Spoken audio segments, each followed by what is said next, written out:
ভাঙনের জন্যই নাকি মানুষে মানুষের সম্পর্ক তৈরি হয়। অন্যদিকে মানুষে মানুষে তুমুল প্রেমের সম্পর্ক তৈরি হতে সময় লাগে। ধীরে ধীরে পারস্পরিক শ্রদ্ধা আর বিশ্বাস থেকে একটা সম্পর্কের জন্ম হয়, অথচ একটা প্রতিষ্ঠিত সম্পর্ক ভেঙে যেতে সময় লাগে না একটুও। এমনটাই হয়েছে এই ছবির মানুষগুলোর সঙ্গে। ছবিতে দেখা যায় দুই দম্পতি শাকিব খান ও অপু বিশ্বাস এবং নির্মাতা শামীম আহমেদ রনি ও তমা খান। তাদের সঙ্গে আছেন বাংলা চলচ্চিত্রের অন্যতম খল অভিনেতা মিশা সওদাগর।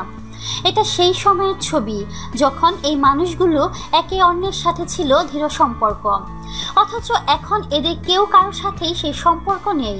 শুধু তাই না, একজন আরেকজনের ছায়াও দেখতে পারেন না। যখন মিডিয়াতে শাকিব খান ও অপু বিশ্বাসের মধ্যে সম্পর্ক বিষয়ে কেউ জানেন না, এটা তখনকার ছবি। সে সময় নির্মাতা শামীম আহমেদ রনিও স্ত্রী তমা খানের সঙ্গে শাকিব অপুর সুসম্পর্ক ছিল, আর মিশা সওদাগর তো শাকিবের খাস বন্ধু হিসাবেই পরিচিত ছিলেন। কিন্তু সময়ের ব্যবধানে শাকিবের সঙ্গে স্ত্রী অপু বিশ্বাস ও মিশা সওদাগরের দ্বন্দ্ব শুরু হয়।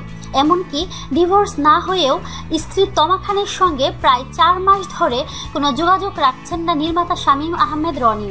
তিনি নাকি অন্য কারোর সঙ্গে প্রেম করে বেড়াচ্ছেন। সব কিছু মিলিয়ে সম্পর্ক বিষয়ক জটিলতায় আছে এই ছবির মানুষগুলো।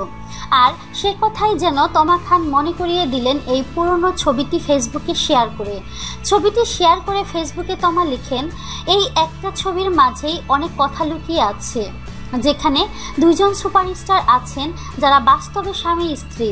আমি রনি, মিশা ভাই, টপি ভাই আর বাকিজন একজন সাংবাদিক। এরপর তমা খান সবচেয়ে তিক্ত অথচ বাস্তব সত্যটি উচ্চারণ করেন, বলেন, এই তো সেদিনের কথা যখন আমাদের সবার সঙ্গে সবার একটা মধুর সম্পর্ক ছিল, অথচ ভাবা যায় লোভ, লালসা, অহংকার, পরকীয়া সেই মধুর দিনগুলোকে এক নিমিষে নষ্ট করে দিয়েছে। এখন ব্যাপারটা এমন হয়ে দাঁড়িয়েছে যে একজনের মুখ দেখাও অন্যজনের জন্য হারাম। তো প্রিয় বন্ধুরা, আপনাদের কি মতামত তা কমেন্টের মাধ্যমে আমাদেরকে জানিয়ে দিন। আর অবশ্যই আমাদেরকে লাইক, কমেন্ট, শেয়ার এবং সাবস্ক্রাইব করতে ভুলবেন না।